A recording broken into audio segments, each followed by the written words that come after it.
Ch12 must go on.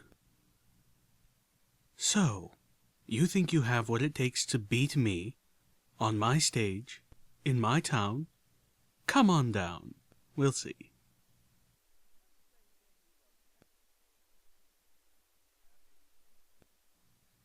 Breakfast. I hoofed a small pile of bottle caps across the sheet metal counter while a scarred pony with a dark tan coat and a roasting meat cutie mark pulled a rabbit shish kebab from the barbecue grill. Guests or not, we were expected to pay for our food. I'm not sure why I had expected otherwise. I picked up my meal, the savory aroma assaulting my nostrils, and carried it over to the table where Calamity was already digging into a bowl of oatmeal. "Little Pip, what are you doing?" Velvet Remedy nearly shrieked as she saw me approach. I stopped short, looking at her quizzically. Velvet Remedy looked stricken. "You're not going to eat that, are you?" I nodded, unable to respond with the shish kebab still in my mouth. My stomach was rumbling. I sucked up a bit of escaping drool and was hit by the flavors of barbecued rabbit. It wasn't quite what I was expecting, and made my stomach do an odd lurch, but it was good. "Little Pip," Velvet raised her hoof to her chest in exaggerated defense, "that's meat." "Uh-huh," I mouthed through my breakfast, hoping in vain that, having established this fact, I would be allowed to eat in peace. Velvet Remedy's eyes narrowed. "We're vegetarians," she said flatly. I paused at that. True, all I had ever eaten in Stable 2 was apples, but I had assumed that was because it was the only thing we had for eating, and I felt I would be perfectly happy never eating another apple as long as I lived. I thought back to my first meals outside, how I had found cooked meat stored in a refrigerator, and simply assumed that's what ponies ate in the wasteland. My stomach had fought it uncomfortably, but I figured that was more the result of a lifetime of apples, and that outside food would just take some getting used to. For the most part, I'd felt I'd acclimated well. Of course, now that I thought about it, it had been a Raider refrigerator. I was muted! So, I was fucking muted! God damn it! Hold on. Oh, well... That's embarrassing. I forgot. Yesterday I was doing some tabletop gaming, and, because I don't want to be rude or interrupt people when they're talking, I mute my thing. Damn it, I was muted! Anyways, I guess he started doing the little chapter things. So, yeah. I guess I don't need to do those anymore. And, boy. Thing is, I love about the whole time Lil Pip had the shish kebab and Velvet was like, "No, don't eat it." I was like, "Do it. Do it. Give in to the barbecue." Barbecue's good. And I love that in these stories. I pause it, might as well start talking. I love that in these stories, not stories just like this, but in any MLP where one of the characters start eating meat and everybody else freaks out. I love that. I don't know why, but I really love the freak out the people have to a pony eating meat. It's hilarious. It was suspect. Calamity finally pulled his head out of his oatmeal bowl, winging in on our conversation. "Oh, we can eat meat all right, just don't much like to. Ain't really good for our diet." Calamity looked sideways, his oatmeal-covered lips curling to a frown. "My brothers used to challenge me to hot dog eating contests, which mostly meant them shoving the disgusting things down my throat." Velvet Remedy looked appalled. Course, they were probably disgusting more 'cause they were 200 years old than 'cause they were meat. I felt my appetite slip. Ugh. By Celestia's grace, I hoped they'd at least been kept frozen that entire time. Velvet Remedy turned up her nose and trotted away from our table. She was just leaving as God alighted next to us with a plate of roasted rats. She watched Velvet shudder in disgust and quicken her pace. Sucking up a rat by the tail and swallowing it whole, God turned to me and asked, "What's her issue?" "I suppose you'll be heading out after breakfast, then?" God asked. Between bites of grilled vegetables and rabbit meat, I had told God about Red Eye's forces. She'd taken it in with a grave expression. "Did you want that escort?" It was a question that had plagued me all night. Not the escort issue, but leaving now in the first place. We could leave now, put Shattered Hoof behind us completely, get out before the impending drama, and leave these ponies to the fates they had created for themselves. It was, I had to admit, not without its appeal, especially considering that the alternatives almost certainly involved getting shot at, with a high chance of dying. Was there anyone or anything here worth risking my life, or the lives of my companions? I have something to I've say, been but I considering don't. staying, I admitted. Just a little longer. God smirked at that. On the other side of the bottle cap, I didn't have any place else pressing to be. I didn't have a home. The one friendly town I had encountered so far had kicked me out. I was still as lost and adrift as ever before. I felt like I had in Stable 2 when I was without my cutie mark, without a place. Same feeling, only the walls had changed. Even the ceiling was still grey, just higher. I was the pony with the pip-buck on her flank, a symbol that didn't mean anything special in Stable 2, and didn't mean anything at all in the wasteland. Watcher had told me to search for my virtue. What virtue did I have if I walked away? Okay, sanity perhaps. Was sanity a virtue? Self-preservation? Truth be told, I didn't really have a larger mission. Personally, I found slavery a vile practice, and I wanted to take on Red-Eye. And yes, I'd seen signs that Red-Eye was involved in something big. But it was only curiosity and worry that had cajoled me to investigate. I could leave under the auspice that I was moving forward in the goal of stopping Red-Eye, if indeed that was going to be my goal. But the small army just over those hills were Red-Eye's ponies, and if I really wanted to take the slavers on, why not here? Not to mention, you go like 5 guns at Maybe we once. should talk, Calamity told me pointedly. God was staring at me thoughtfully, obviously weighing options. Finally, she came to a decision. If you are interested in staying, I have a contract to offer you. I raised my eyebrows. Oh? How would you feel about taking out Deadeye's for me? My ears shot up. Calamity stared in surprise. Me? Why? God grimaced. Because if you don't, I'll have to do it myself. And while I'm convinced it's within the wingspan of my contract with Mr. Topaz to do so, the political fallout wouldn't be good. Deadeye's got a lot of supporters, and I don't relish watching for the spear in my back. I don't see how hiring us to take out this feller is going to make you any less of a target. Might not, God agreed, but it's worth a try. If, she added, Deadeye, Red-Eye, it's fucking confusing. My mind reeled. Was I up to killing Deadeyes? Hell, I'd already been wanting to do that. I'd been contemplating that and more, but to be hired to do so? I was already a vigilante, but was I ready to become an assassin? Mercenary. I'd totally been out of the different thing. stable more than a week, less than 2. If I did this now, what will I have become by the end of the month? By my next birthday? I'll think about that, I answered honestly. God frowned. Of course, she would want an answer right away.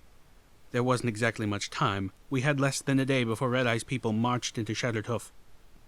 It occurred to me that, considering what I knew of God and the Talons, she'd have more respect for me if I asked, what would we get out of it? What's the pay? I swear the hint of a smile touched God's beak. Deadeyes has a key. Keeps it hidden in his tail all the time. Key opens a vault under Shattered Hoof, down where the old mines are. Made sense. Naturally, a place like Shattered Hoof would be built on top of a set of gem mines. They couldn't have always relied on just the rock farms. When the gem mines ran dry, what else was there to do with them but use them as storage? Diamond Tiara's last message had even said something about sending the best gems below. What's in the vault? God smirked. Your payment, whatever that happens to be. Could be gems, could be weapons. Pre-apocalypse ponies used the gemstones from Shattered Hoof to build magical energy weapons. Considering that the armory was filled with them, it's a fair assumption that the vault might have even more. The idea of storing a mass of magical weapons just beneath a prison seemed more than marginally insane to me. After all, it would surely be they a didn't Fallout build the thing to things do, here. though. But then, It would if be I a killed Fallout Deadeye's, thing to do. it wasn't going to be for the reward anyways. You can't do this! Velvet Remedy stomped and snorted about the cattle car, empty but for the three of us. Little Pip, it's one thing to kill in self-defense, or to protect others, but this... She turned on me with a stare that could petrify the overmare herself. This is murder! Oh, fuck you. Calamity was scowling. I have to agree with Velvet Remedy on this one, Little Pip, he said flatly. I understand the Talons, can even respect them just a bit, but I ain't a mercenary. You do this, I ain't with ya. Velvet cut deeper. You know that song I was writing about staying noble and true? That was about you, Little Pip. And this is you failing that on every level. To even consider this. She backed away from me, her voice softening with regret. I am so disappointed in you. I felt like I was bleeding out, dying, but the more they yelled at me, the more I realized I had already chosen my course. I just had to make them understand why. Silverbell. Both of them quieted, staring at me. After a long, pregnant pause, Calamity asked, What's Silverbell got to do with any of this? I felt weak, but I clamped down on my resolve. Silverbell's mother and father were murdered by raiders, and they made Silverbell and her sister watch. Do you remember that? I could see Velvet Remedy's expression quiver. Of course They made them watch. I emphasized each word with a stomp of a hoof, and they made it slow, and really painful, and really horrible. I asked again, Do you remember that? My companions were both silent. Those raiders came from here, I told them finally, and they were acting on Deadeye's orders. Spitting. I saw it for myself in his ledger. Calamity spoke first. Well, now that changes things. Velvet Remedy shook. Oh yeah, now but you're stayed ready firm. to just fucking change What your tune. does it change? Ain't murder no more, Calamity stated without reservation. It's justice. Velvet shook her mane. Revenge, you mean? Nope. I mean justice, pure and simple. Calamity nodded to me. I'm in. He glanced at my horn meaningfully. How's your TK? Rest did wonders. I won't be juggling train cars, I admitted, but I think I can manage barrels. How's your wing? Velvet Remedy's eyes jumped between the two of us over and over. With a touch of desperation in her voice, she tried, Are you planning on finding out which raiders were involved and killing them too? Or are you just going to lay waste to the whole of Shattered Hoof? I'd lay waste to The Shattered Hoof. raiders, Calamity said evenly, stretching his wing. Honestly, I've been wondering just why we're helping them out at all. I figure let them and the slavers duke it out. Stomp down what's left. I had another idea. Actually, not every pony here is bad. I was thinking of the rockbreaker I had talked to while he escorted me out. I believe this place could be turned around. Maybe become a trading town instead of a raider fortress. Even as the words came out, I knew they were stupidly idealistic, but I pressed on.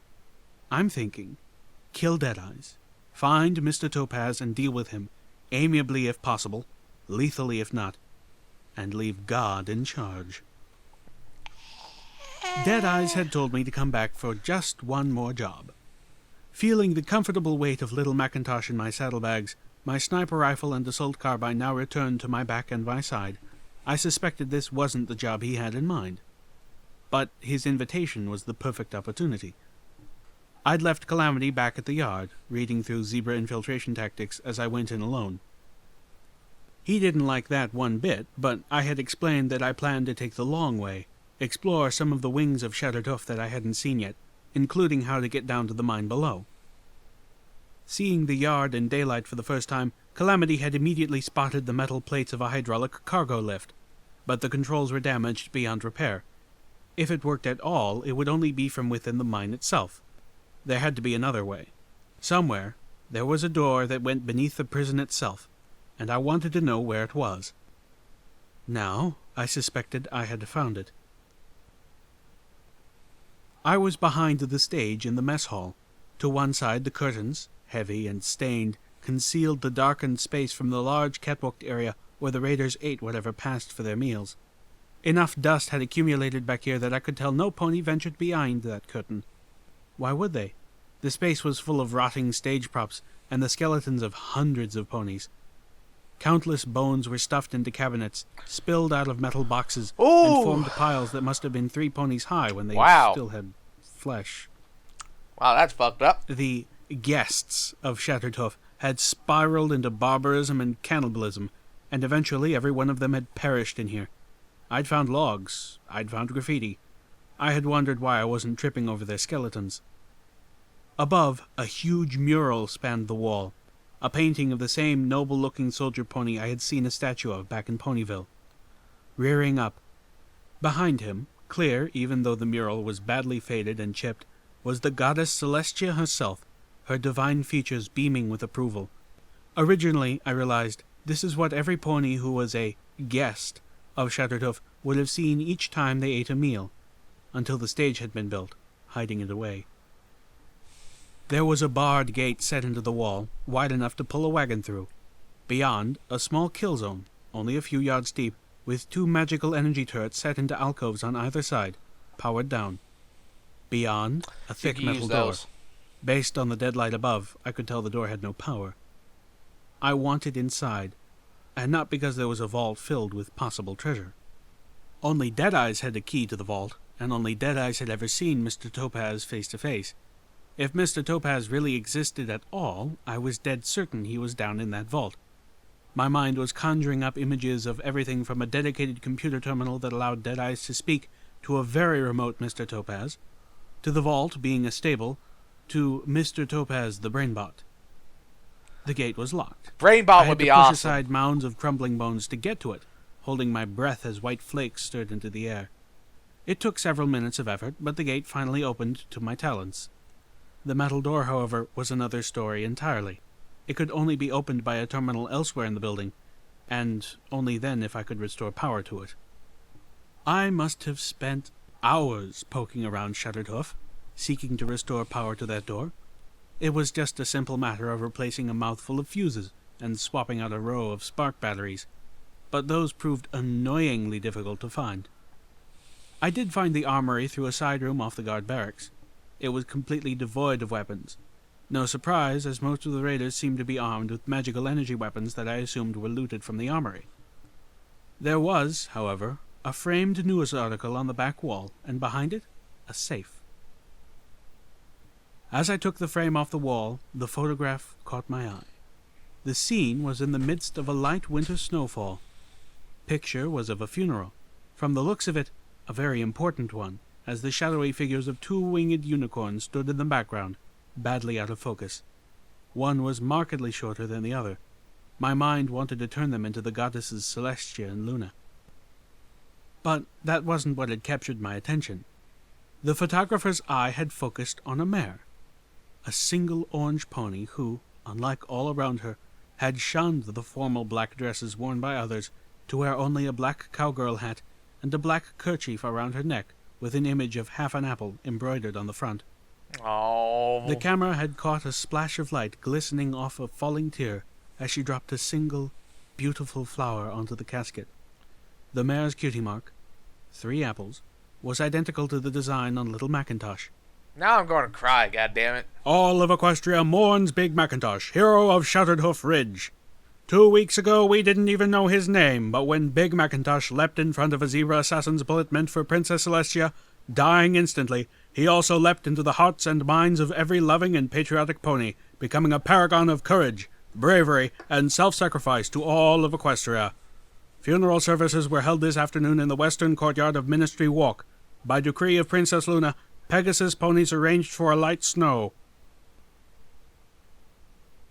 The safe had opened to reveal 2 stealth bucks, the last spark batteries I needed, and a variety of ammo clips which, according to the documents found with them, were magically enhanced. Bullets for Little Macintosh, the needle gun, even Calamity's battle saddle, plus 2 types for weapons of a caliber I was unfamiliar with, although I suspected one type was for the multi-barreled battle saddles I'd seen slavers using. I had just saddlebagged my new treasures and was putting the framed article back in place when the sound of talking raiders froze me. Sure they ain't gonna blow themselves all to hell and back on the landmines? One voice, a stallion. A youthful-sounding mare snorted. Like I'd care all that much if they did. You have any idea what those damn slavers did to my town? I hastily finished replacing the frame and hugged a wall behind one of the empty sets of ammo shelves, ears alert. Ain't y'all from Littlehorn? I heard they massacred that place. Nah, but it would have been kinder to. They took all the mares and bucks they could, killed the rest and left them for dead and rotting where they fell. But the colts and fillies? Red-Eye doesn't have any use for kids, so they just left us behind to fend for ourselves. After a moment of awkward silence, she continued. Place went bad real fast. Hell, it was bad to start with, so many of us seeing our parents sliced and splattered. But it got a whole lot worse.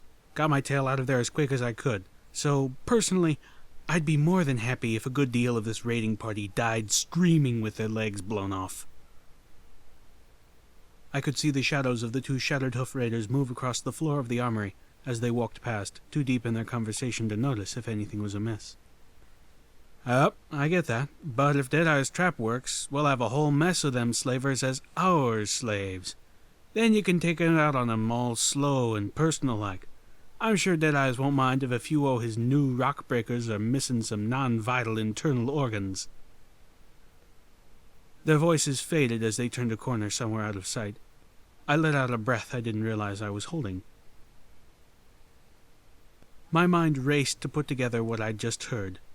Deadeye's wasn't betraying Shattered Hoof to the slavers at all. He was just tricking Red-Eye's forces into thinking he was, luring them into a trap. Of course, he wanted them to get in without any difficulties. And he was deceiving God into acting against him, which, if this plan had the hoof stamp of approval from Mr. Topaz, or worse, was actually Mr. Topaz's plan, I needed to speak to God. This is some Game of Thrones intricate web-weaving bullshit. I want you to kill God. I stared at Deadeyes. This was the second task he had for me?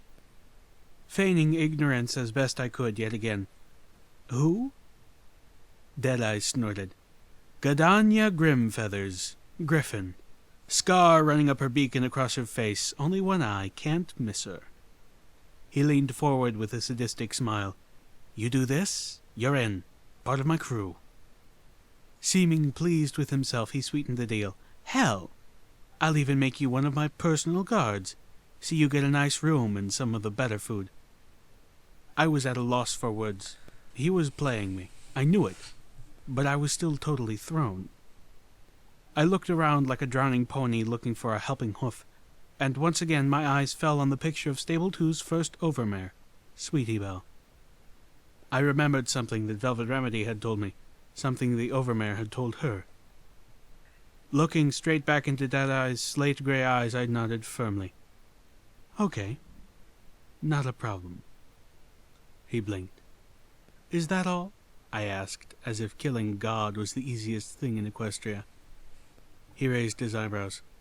No, I think that will do. I turned as if to leave, took a few steps, and stopped. Looking over my shoulder, it's not like ponies here won't suspect you. You should have an alibi. His eyebrows raised further. Tell you what, I've got a plan that will take care of your griffin problem and leave you looking clean. His eyes narrowed now. Oh, do you? Please, do tell. Ever heard of a pony named Sweetie Belle? Deadeyes blinked in surprise, and then laughed. He pointed at the picture on the wall. Heard of her? I have every song of hers you can find in the wasteland. Do you realize she actually performed here? Right down on that stage. He pointed his hoof in the direction of the mess hall.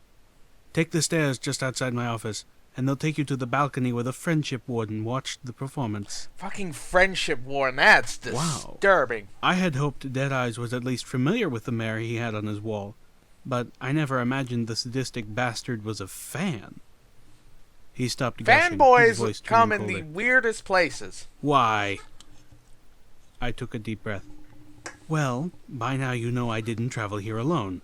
One of the people traveling with me just so happens to be a direct descendant of Sweetie Belle, and as it turns out, musical talent runs in the family. I had his attention. Her name is Velvet, and she's on her way to Manhattan to record some new music for DJ Pun 3's station.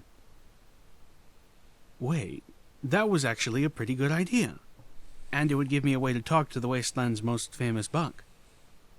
What I'm thinking... That's actually pretty good. I can talk her into putting on a performance here, using that very stage. My mind was racing, trying to put together a decent-sounding plan as quickly as I spoke. We'll do it tonight. Invite every pony in to see it, and Gadanya Grimfeathers, too. Deadeyes, I could see, was liking this idea, and with the battle coming tomorrow morning, he had to be figuring the timing for a morale-boosting celebration was perfect. I'll be hiding up in the balcony. I'll take 2 shots, one through the head of the griffin, the other into your table, close enough to look like you were also a target. I levitated out one of the stealth bucks. I'll be gone before any pony can catch me or even see who it was. You can blame it on a slave or assassin. Who wouldn't buy that? Especially if every pony knew the slavers were due to attack en masse the next morning. En masse? Don't you mean Deadeye mass? contemplated the plan while I stood there, feeling increasingly nervous. He had to realize this plan put him in the same crosshairs as God, and he already thought of me as her spy. Would he believe I would betray her so quickly, that my loyalty was up for grabs? I like it. Deadeyes broke into a grin. He clapped his hooves together. Just one stipulation. Uh-oh. This Velvet of yours, I want to hear at least 2 songs before you go interrupting her show, including something by Sweetie Belle. Any particular one? He smiled. Hell, I love 'em all. He leaned back. Surprise me. Fucking fanboys, man. As I walked out of Deadeye's office, I took another look around. I remembered how Deadeyes and his guards had gone off a different way just before I stole the ledger. Now I was unsurprised to find the passage led to stairs that wrapped around to the balcony above. I looked it over. Shadowed. Occluded. It was a perfect sniping position. On my way back down the steps, I noticed a sickly apple-colored glow which I hadn't seen before. One of the terminals in one of the desks in the room outside of Deadeye's office was powered up. I was sure it hadn't been before. Interesting. Replacing those fuses and spark batteries must have powered it up. Pulling out my access tool, I hacked into the terminal. There were no menus, no entries. Instead, a single function. I had found the terminal that opened the door to the mines and vault below. I'll put a bullet through Deadeye's head, I told God, and another into your table. Then use a stealth buck to slip out before any pony can identify me. You can blame it on the slavers who are attacking tomorrow. God was pondering the idea skeptically. Sure, some ponies might still have suspicions, but not the kind they could act on, particularly if you take over and lead them to victory against the slavers. God shook her head. I've got to hand it to you. You're one hell of a devious plotter. I felt a rush of pride, and then immediately questioned if enjoying such praise spoke good or ill of me. A few minutes later, I joined Calamity and Velvet Remedy in the cattle car. Velvet Remedy was prancing around nervously. A show? With only 2 hours to prepare? And why are we doing this again? Calamity was confused. Whose side are we on? Same convoluted plots are the best plots. But first, I want to get those 2 in the same room together. Okay, we're stopping there. And the reason, dude, why we are doing this is because the more convoluted a Fallout plot is, the more fun it is. Like, let's admit, some of our favorite missions in Fallout are the ones where shit just gets all complicated and weird. Or at least mine are. You know, because they're so fun. But this is some weird Game of Thrones backstab plotting trickery Deadeyes is doing here. Like, really, and Little Pip is so lucky this guy is a fanboy. Like, I'm not even surprised, because I've long acknowledged that fanboys come from the weirdest places. I mean, did you know that the Master from Game of Thrones, from Doctor Who, loves the Teletubbies? That's when the day I realized that the Master, one of the most villainous, evil Doctor Who villains around love the Teletubbies. I'm like, fanboys, man. Okay, we gotta cut it off there. We're at the 30-minute mark. We'll continue this immediately after I save the video.